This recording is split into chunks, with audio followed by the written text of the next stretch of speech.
नमस्कार, मैं अनीता चौधरी और आप सभी का स्वागत है। देखिए, दिल्ली की चुनावी शोर थम चुकी है और सभी राजनीतिक पार्टियों की दिल जो है वो धड़कनें तेज हो गई हैं। मतदान होगा 5 तारीख को और उसके बाद उस ईवीएम के बॉक्स में सबकी किस्मतें जो हैं वो बंद हो जाएंगी। लेकिन हर किसी की नज़र जो है वो एक वोट पे है, जो कि जिसको कहा जाता है पूर्वांचल।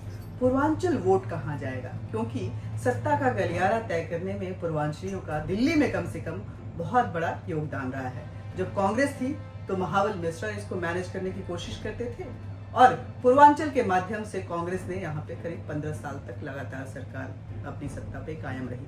उसके पहले भी जब आम आदमी पार्टी ने उस गढ़ को पेनिट्रेट किया तो आम आदमी बन के अरविंद केजरीवाल पूर्वांचलियों की वेशभूषा में एक सिंपल सा लुक लेकर के जब वो उन बस्तियों में गए तो पूर्वांचलियों को लगा कि मेरे बीच का आदमी आया है और फिर उनका वोट का प्रभाव जो है वो उस धारा में बहना शुरू हुआ। इस बार दिल्ली बदलाव के मूड में तो नजर आ रही है, लेकिन उम्मीद बीजेपी की तरफ भी नजर आ रहा है। लेकिन क्या पूर्वांचल का वोट जो है वो कन्वर्ट होके बीजेपी की तरफ उसको सत्ता की कुर्सी पे कायम करेगा? इस पर बात करने के लिए हमारे साथ संतोष ओझा जी हैं। संतोष ओझा जी बीजेपी के पूर्वांचल मोर्चा के अध्यक्ष हैं। बहुत बहुत स्वागत है सर आपका। पूर्वांचल वोट बहुत ज्यादा मायने रखता है दिल्ली में। पूर्वांचल को समझने की कोशिश करेंगे, पूर्वांचल वोट को समझने की कोशिश करेंगे और दिल्ली में कितना की फैक्टर है ये वोट जो है उसको भी जानने की कोशिश करेंगे। कल क्या लग रहा है कि पूर्वांचल किधर जाएगा? देखिए, पूर्वांचल शुरू से ही राष्ट्रवादी सोच का रहा है और भारतीय जनता पार्टी के साथ रहा है। आज आपने देखा होगा कि सातों की सातों सीटें दिल्ली में लोकसभा में हमारी सीटें आई। बिहार में भारतीय जनता पार्टी एनडीए की सरकार है। उत्तर प्रदेश में हमारी एनडीए की सरकार है। इसका मतलब ये हुआ कि पूर्वांचल के लोग भारतीय जनता पार्टी के साथ थे और हैं।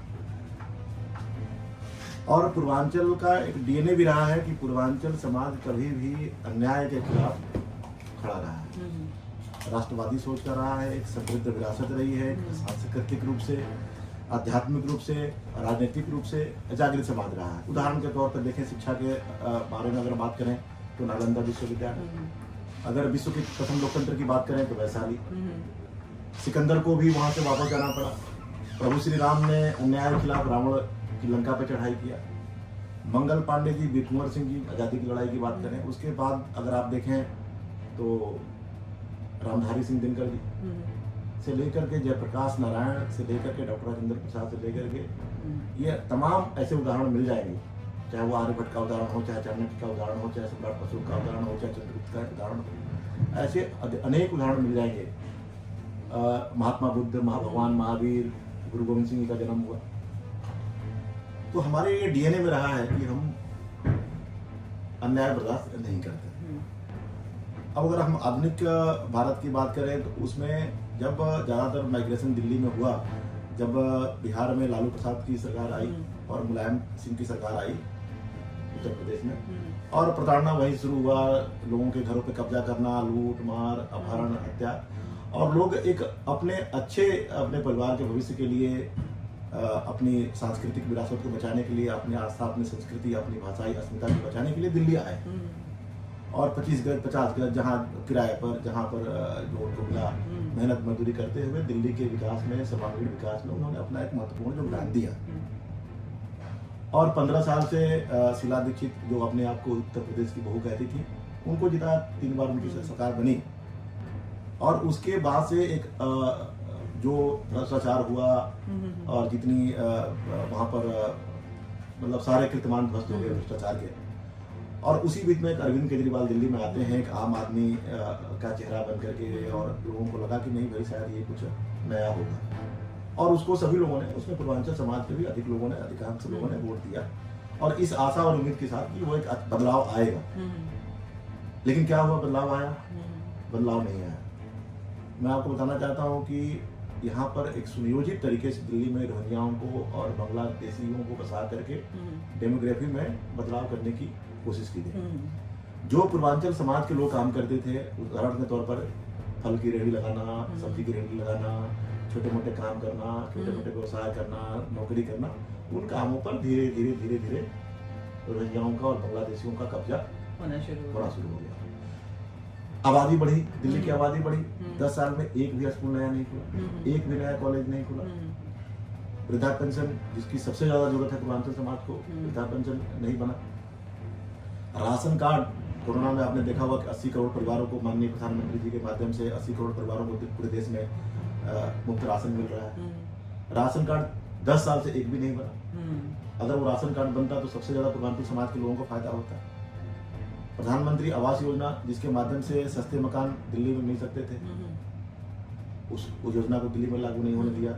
आयुष्मान योजना, जिसके माध्यम से 5 लाख रुपए का इलाज हो सकता था, वो नहीं मिला। बिजली, कहा गया कि बिजली फ्री है, लेकिन दिल्ली में अधिकांश जो पूर्वांचल समाज की आबादी है वो किराएदार है और उस योजना का किराएदारों को कोई फायदा नहीं मिल रहा है। कहा गया कि पानी फ्री मिल रहा है, पानी इतना खराब मिल रहा है, इतना गंदा पानी मिल रहा है कि लोग पानी खरीद करके पीने के मजबूर हैं। चलिए, पानी 500 रुपए का पानी, 1000 रुपए का पानी उनको पर मंथ मिल भी रहा है, गंदा पानी जिसका कोई यूज नहीं है, लेकिन 3000 रुपए का पानी खरीद कर उनको पीना पड़ रहा है। आज पूर्वांचल बहुल क्षेत्रों में चले जाइए, आप मेरी बात मत मानिए, मैं तो भाजपा का करता हूँ तो मैं शायद पार्टी की बात बोलूंगा, लेकिन आप स्वयं जाइए, पत्रकार की हैसियत से जाइए, वहां देखिए कि पूर्वांचल समाज जहाँ रहता है उन क्षेत्रों का विकास हुआ क्या, नालियां साफ हुई क्या। और जब से एमसीडी में सरकार इनकी आई है उसके बाद से इतना बेहाल हो गया। तो ये पूर्वांचल समाज को ये सारे कष्ट जो हैं, सारी जो असुविधाएं हैं, वो पूर्वांचलियों के समझ में आ रही है। बिल्कुल समझ में आ रही है। अब वो बीजेपी की तरफ टर्न आउट होंगे, वो बीजेपी वो नेता के तौर पे यहाँ पे बिल्कुल वो थे पहले बीजेपी के साथ ही, और बीजेपी के साथ ही हैं। अगर वो साथ नहीं हो तो हमारे साथ 7 सीटें नहीं आती। और पूर्वांचल समाज तो वो समाज है जिसने माननीय प्रधानमंत्री जी को वाराणसी से चुनाव लड़ा है, उनको जिताया, तीसरी बार जिताया। तो मतलब आपका पूरा विश्वास है कि पूरा विश्वास है। और पूर्वांचल समाज को, जैसे शिशुपाल ने भगवान कृष्ण को गालियां दी थी, 100 गालियां, और वो बर्दाश्त करते जब 100 गाली दे दिया, तो इसने अपमानित करने का काम, छठ पूजा पर प्रतिबंध लगाने का काम, जमुना की सफाई नहीं करने का काम किया, वो तो किया। और कई बार उसने हमारे अपमानित करने का काम किया, उसको भी लोगों ने बर्दाश्त कर लिया। लेकिन जब इसने कहा कि पूर्वांचल के, उत्तर प्रदेश के लोग जो यहाँ दिल्ली में फर्जी वोटर हैं, तो वो जो शिशुपाल ने 100 गाली दे दी थी, तो पूर्वांचल के लोग दीदी सब कुछ बर्दाश्त कर लेंगे। पूर्वांचल के लोग अपने आत्मसम्मान, अपने स्वाभिमान के साथ कभी समझौता नहीं करेंगे। आत्मसम्मान की हम बात कर रहे हैं तो मैं आखिरी सवाल पूछती हूँ, क्योंकि कल जब वोटिंग होगा तो ये, और परसों 8 तारीख को जब नतीजे आएंगे तो सारी चीजें साफ साफ हो जाएंगी। आत्मसम्मान की बात आती है तो दिल्ली में, आप क्योंकि बिहार से हैं, बक्सर से हैं, दिल्ली में एक बड़ा अजीब सा मैंने देखा, दिल्ली क्या लगभग भारत के जहाँ जहाँ बिहारी रहने जाते हैं वहाँ पे बिहारी एक गाली माना जाता है। बिहारी हो क्या? अगर कोई हरियाणवी भी है और कुछ उटपटांग काम कर रहा है तो भाई बिहारी हो क्या? ये स्लैंग की तरह से यूज किया जाता है। अगर आपकी पार्टी जीत कर आती है, आपकी सरकार बन जाती है दिल्ली में, तो क्या बिहारियों के उस आत्मसम्मान को आप वापस देंगे या उनको उस दर्जा देंगे कि बिहारी गाली नहीं बल्कि एक सम्मान, एक इतिहास, एक अपना लेगेसी उनको समझ में आए और वो समझ सके कि हाँ, कोई बोलने से पहले समझे कि हाँ ये बोलना मेरे लिए कितना अनुचित हो सकता है। देखिए, उसके लिए मैं एक उदाहरण दूंगा। अभी मैं एक मात्र उदाहरण देकर समझाऊंगा कि अभी आपने बजट पेश हुआ, और बजट में जब पेश हुआ तो माननीय वित्त मंत्री जी हमारी निर्मला सीतारमण जी जो साड़ी पहन के गई थी, वो मधुबनी पेंटिंग की साड़ी थी। वहाँ की जो हमारी दुलारी देवी पद्मश्री पुरस्कार जिनको मिला है, उन्होंने साड़ी उनको गिफ्ट दी थी और वो साड़ी पहन करके आई हैं। तो पूर्वांचल के लोगों के लिए, बिहार के लोगों के लिए क्या मन में सम्मान है, इससे बड़ा उदाहरण नहीं हो सकता है कि वो खुद साड़ी वो पहन के जा रही हैं, वो बजट पेश कर रही हैं, और किस तरीके से मखाना बोर्ड के गठन की बात हुई है, किस तरीके से एयरपोर्ट बनाने की बात है, किस तरीके से पूर्वांचल में प्रभु श्री राम का एक गौरवशाली मंदिर बना है, किस तरीके से बाबा विश्वनाथ कॉरिडोर का विकास हुआ, किस तरीके से देवघर का विकास हुआ, किस तरीके से वहां पर गंगा के ऊपर पुल बन रहा है। तो ये ऐसे अनेक उदाहरण है जिसमें माननीय प्रधानमंत्री श्री नरेंद्र मोदी जी और जो मोदी जी के नेतृत्व में जो सरकार बनी है, केंद्र सरकार, उसने पूर्वांचल के विकास के लिए, उत्तर प्रदेश के विकास के लिए, झारखंड के विकास के लिए, बिहार के विकास के लिए अनेक ऐसे काम किए हैं जिससे ये समझा जा सकता है कि मोदी जी के दिल में पूर्वांचलियों का निवास है।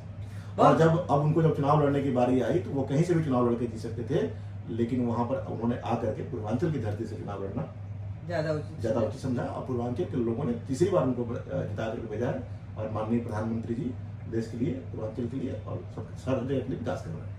बहुत बहुत धन्यवाद संतोष सर आपका। देखिए बिहार की बात हुई, पूर्वांचल की बात हुई। बिहार में इस बार बजट के माध्यम से जरूर ये संदेश देने की कोशिश की गई कि पूर्वांचली जो है वो बीजेपी के दिल में बसते हैं। लेकिन आपको बता दें ये मिथिला की शुरुआत हुई है।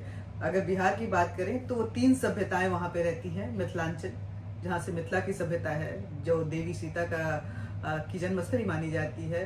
तो मध्य भाग जो है मगध, जहाँ से ना जाने कितने ही सम्राट पैदा हुए। और तीसरा भाग जो है वो भोजपुर, जो आरा, बक्सर और वो होता है। तो ये जो संभाग 3 और ये इन तीनों में 3 सभ्यताएं जीती रही है, आपको कि भगवान जीती रही है। ये मिथिला का तो हो रहा है, देखिए मिथिला का भी हो रहा है और नालंदा विश्वविद्यालय जो मगध का जो केंद्र था, जो राजधानी था, वहां पर नालंदा विश्वविद्यालय का जीर्णोद्धार हुआ। और अगर आप बात करें अवध की, जहां से प्रभु श्री राम निकले, उनके भी मंदिर का, भव्य मंदिर का निर्माण हुआ। तो तीनों सभ्यताओं के बारे में मैं आपसे बताना चाहता हूँ कि बक्सर में कब होगा? बक्सर में भी राम के राम बनने की प्रक्रिया बक्सर में भी विकास का काम हो रहा है। आप वहां के लिए अनेक योजनाएं, 15,000 करोड़ की योजनाएं केवल बक्सर लोकसभा के लिए माननीय प्रधानमंत्री जी के नेतृत्व में चल रही है। बहुत बहुत धन्यवाद। तो ये बिहार है, पूर्वांचल है। देखते हैं पूर्वांचली इस बार किस करवट लेते हैं। जय हिंद जी।